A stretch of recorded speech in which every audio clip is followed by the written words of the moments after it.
Welcome back. 18 months after the September 11th attacks, the United States invaded Iraq. The U.S. invasion easily toppled Saddam Hussein, but it also unleashed a torrent of violence and chaos that still confronts us today. Paul Wolfowitz was the Deputy Defense Secretary at the time and an advocate for toppling Saddam Hussein. He's a Democrat who turned Republican, who says he may feel forced to vote for Hillary Clinton in November. Paul Wolfowitz joins me now. Welcome, sir. Nice to be here. Thank you. I read the other day in an interview you took issue with the moniker architect of the Iraq War. Why do you not accept that title? Because I was not in charge. I was not the commander-in-chief or even the Secretary of State or the Secretary of Defense or National Security Advisor. And more importantly, because I think, and I thought at the time there were a lot of things that should have been done differently. If you think about it, if we had had a counterinsurgency strategy like we did during the surge, if we had had that from the beginning, I think Iraq would look like a very different place today, and history would look very different. Instead of waiting until 2007, 2008 to defeat al-Qaeda in Iraq, they could have been defeated 2 or 3 years earlier. You were an advisor to Jeb Bush. He struggled with the knowing what we know now question, would you have invaded Iraq? What's your answer? Look, we don't, that assumes that we know everything now that we needed to know. We know some things now that we didn't know then. We know about Saddam ordering his Iraqi intelligence service to cooperate with an organization called Egyptian Islamic Jihad. It was not a part of al-Qaeda at the time, but it merged with al-Qaeda, and in fact, its leader is now the leader of al-Qaeda, a man named Zawahiri. We know that now. Most importantly, we don't know, we will never know what the world would be like if Saddam Hussein was still in power in Iraq. Imagine if you had an uprising in Iraq like took place in Syria. You would have Syria on steroids. Saddam would be even more brutal than Assad has been. And that's a big assumption. How do we know that? And in fact, because, Saddam Chuck, was a lot of bluster. It turned out that Saddam was a bluster. For instance, there were no weapons of mass destruction. And he was a liar. He was deceiving the world on that point. Correct. Yeah, that's a big point to deceive the world on. It got us. But he was not killing terrorists. Let's be clear about that. He was killing his own people on a large scale. He did it in 1991. We saw what he did. I don't think it takes a lot of imagination to imagine how he would respond to an uprising. We've already seen what he did. There's a tendency, Chuck, to say it's all around the world. If the Americans can put a man on the moon, then why can't they do X? And X is some complicated social problem that's been here for centuries. And Americans often play into that by assuming that we can solve everything, we're responsible for everything. Hillary Clinton was actually right when she said a few months ago, the United States didn't create ISIS. Bashar al-Assad, with the support of Iran and Russia, created ISIS. Well, but there's another theory that says that whatever you want to think of the strongmen, the fact of the matter, as soon as that Saddam Hussein was serving as a rock, I guess, that was covering up a lot of bad guys, we lifted that rock, and all of a sudden, chaos ensued. He wasn't covering up a lot of bad guys. He was sheltering a lot of bad guys. He had the guy who was the one perpetrator of the first World Trade Center bombing who is still at large. He had Zarqawi in Iraq. Maybe we should have insisted more on his handing over those bad guys that he supposedly was opposed to.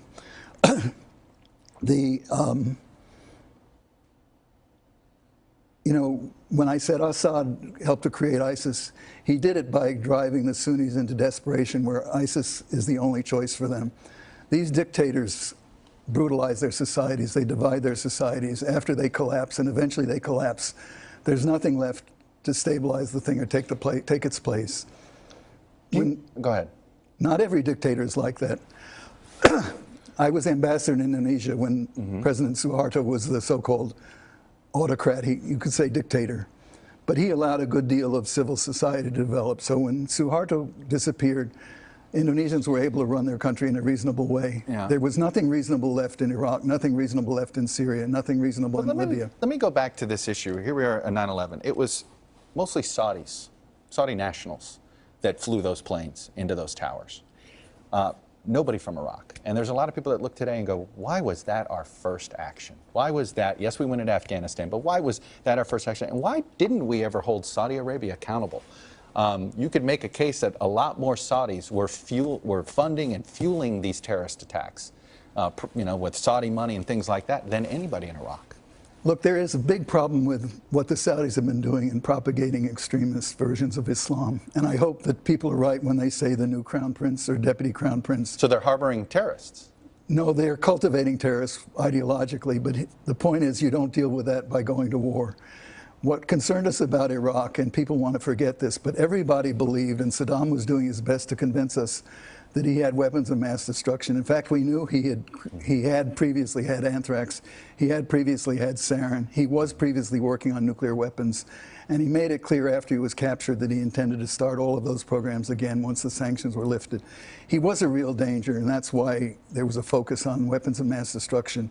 And people who say after the fact that Bush lied and got us into a war, he wasn't lying. He was saying what everyone believed. And you know, I heard some discussion on your previous panel, but I heard a remarkable comment this morning by one of the orphans from 9/11, whose father, I think it's Vincent D'Amedeo, and the son said, 9/11 brought us together. We need to come together as a country.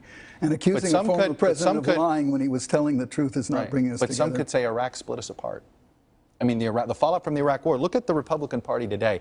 Chuck, I'm not disagreeing more with that. isolationist today, and it's because of the failure of the Iraq War. I'm not disagreeing with that, but I'm saying if you accuse Bush of lying when he was telling what everyone believed, then you were dividing the country, you were demoralizing the country. Let me ask you this, then.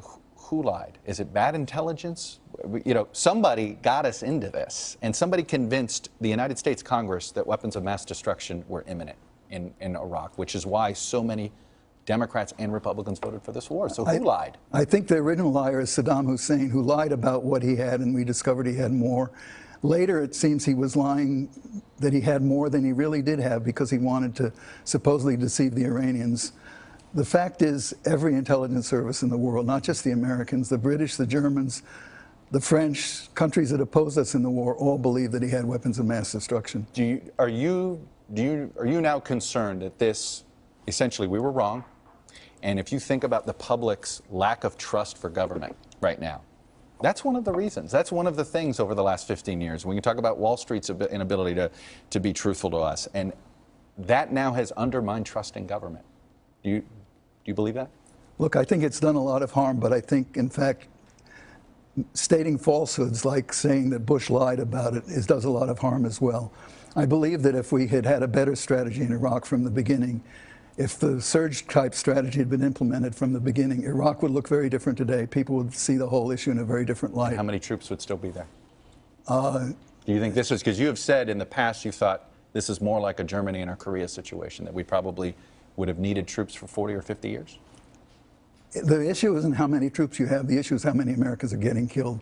By the end of the surge, excuse me, by the end of the surge, very few Americans were getting killed, just as no Americans are killed in Korea today, although they're at great risk if North Korea were to start a war.